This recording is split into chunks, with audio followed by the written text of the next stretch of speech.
નમસ્કાર દર્શક મિત્રો, આપ નિહાળી રહ્યા છો એસ લાઈવ ન્યૂઝ બુલેટિન। નજર નાખીએ અત્યાર સુધીના મુખ્ય સમાચારો પર।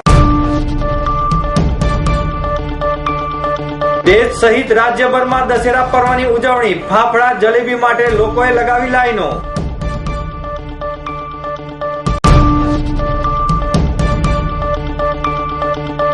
સુરત ખાતે નવી વોલ્વો એસટી બસની સુવિધાનો પ્રારંભ।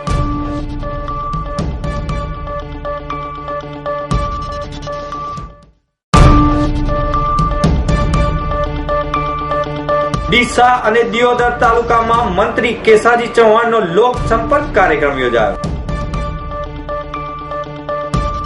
દેશ સહિત રાજ્યભરમાં આજે દશેરા મહોત્સવની દબદબાપૂર્વક ઉજવણી થઈ રહી છે। ઠેર ઠેર રાવણ દહનના કાર્યક્રમો યોજાનારા છે, જ્યારે અમદાવાદમાં પણ રાવણ દહનનો કાર્યક્રમ યોજાનાર છે, જેમાં Nagarvel Hanuman Bhadaj, ISKCON, RTO, Chandkheda, Maninagar railway station ગ્રાઉન્ડમાં રાવણ દહનનો કાર્યક્રમ પણ યોજાનાર છે। દશેરા દિવસે કુરૂપી વિચારનું દહન કરવાની પ્રેરણા પરંપરાથી ચાલી આવે છે। રાવણના પૂતળાનું દહન કરી દુર્વૃત્તિને અને કુરિવાજોને હાંકી કાઢવા માટેના કરાય તો આસુરી વૃત્તિનું દહન કરી વિજય પ્રાપ્ત કરી સુવિચારોનું આયોજન કરાય છે, જેમાં સીતાનું હરણ કરનાર રાવણને કુવિચારનું પ્રતીક ગણી તેના ઉપર ભગવાન રામે વિજય મેળવી રામ રાજ્યનું સ્થાપન કર્યું હતું।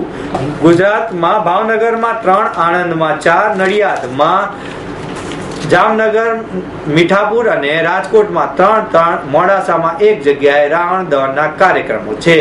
નવરાત્રી દરમિયાન માં શક્તિ અંબાજીએ મહિષાસુરનો વધ કરી દશેરા કર્યો હતો, એટલે આસુરી શક્તિ ઉપર માતાજીએ વિજય મેળવ્યો, તેથી વિજયાદશમી ઉજવાય છે એવી પણ લોક માન્યતા છે। દશેરાનું શુભ મુહૂર્ત ગણાતું હોય શહેરીજનોમાં વાહન, મકાન અથવા 2 વ્હીલરો, 4 વ્હીલર ખરીદતા હોય છે, તેના માટે પણ ખાસ ભીડ જોવા મળી રહી છે। જ્યારે શક્તિ પૂજાના પ્રતીક એવા શાસ્ત્રોની પૂજા પણ લોકો દ્વારા કરવામાં આવી રહી છે। અમદાવાદમાં ફાફડા જલેબી ખાવાનો એક અનોખો રિવાજ છે, જેમાં સવારથી જ લોકો ફાફડા જલેબી લેવા માટે લાંબી લાઈનો નજરે પડી રહ્યા હતા।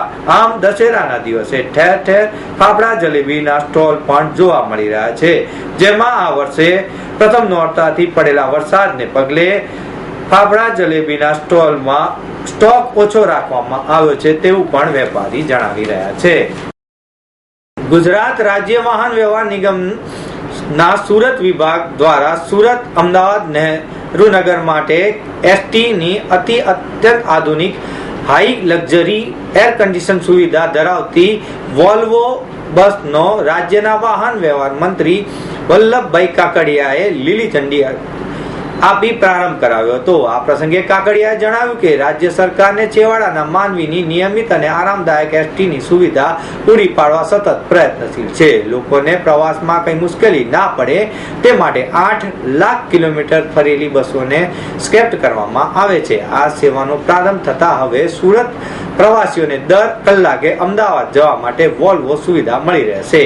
આ પ્રસંગે મંત્રીએ વધુમાં જણાવ્યું કે રાજ્ય સરકાર દર વર્ષે એસટી નિગમને 1000 બસોની ફાળવણી કરવામાં આવે છે, જેમાં વર્તમાન મુખ્યમંત્રી વિજય રૂપાણીએ પ્રજાલક્ષી અભિગમ અપનાવી ઉદારતા દાખવીને વધારાની 600 બસો વધુ ફાળવવાની જાહેરાત પણ કરી છે, એટલે કે 1600 બસોની સુવિધા સાથે હવે લોક સુવિધામાં અડચણ ન પડે તેવું થશે। આ ઉપરાંત બસમાં રિટર્ન બુકિંગ કરાવનારને 10% તથા ગ્રુપ બુકિંગ પર 5% એટલે કે 15%ની રાહત પણ આપવામાં આવે છે। આનાથી ખાનગી બસોના શહેરોમાં પ્રવેશબંધીને લીધે મુસાફરોને થતા વધારાના ખર્ચમાંથી પણ મુક્તિ મળશે। આગામી ટૂંક સમયમાં અમદાવાદથી જયપુર, દિલ્હી, ઉદયપુર, નાથદ્વારા, ગોવા, મહાબળેશ્વર, પુના, કોલ્હાપુર જવા માટે પણ બસની સુવિધાઓનો પ્રારંભ કરવામાં આવશે। નિયમ અનુસાર દરેક બસોમાં મુસાફરોની સલામતી માટે ખાસ વ્યવસ્થા પણ કરવામાં આવી છે। આ પ્રસંગે એસટી બસ નિગમના ડિરેક્ટર હેમાલીબેન બોગાવાલા, સુરતના વિભાગીય નિયામક NM રાજગુરુ, પરિવહન અધિકારી HS જોશી, શહેર ભાજપ પ્રમુખ નીતિનભાઈ ભજીયાવાલા, એસટી કર્મચારી યુનિયનના સેક્રેટરી કૌશલ દેસાઈ અને એસટી વિભાગના ઉચ્ચ અધિકારી અને મહાનુભાવો ઉપસ્થિત રહ્યા હતા। બનાસકાંઠા જિલ્લાના ડીસા તાલુકાના નવા, નેસડા અને દિયોદર તાલુકાના વડાણા સાંબલ ખાતે સામાજિક અને શૈક્ષણિક રીતે પછાત વર્ગના કલ્યાણ રાજ્યમંત્રી કેસાજી ચૌહાણનો લોકસંપર્ક કાર્યક્રમ યોજાયો. આ ગામમાં મંત્રીનું ભવ્ય સ્વાગત કરવામાં આવ્યું હતું તેમજ તેમને સાકર તુલાથી તોલવામાં આવ્યા હતા. આ પ્રસંગે મંત્રી કેસાજી ચૌહાણે પ્રાસંગિક પ્રવચનમાં જણાવ્યું કે આપણા લોકપ્રિય વડાપ્રધાન નરેન્દ્ર મોદીના નેતૃત્વમાં શક્તિશાળી રાષ્ટ્રનું નિર્માણ થયું છે, ત્યારે રાજ્ય અને દેશના વિકાસમાં સહયોગ આપી રાષ્ટ્રને સમૃદ્ધ અને શક્તિશાળી બનાવવામાં મદદરૂપ આપણે બનવું જોઈએ.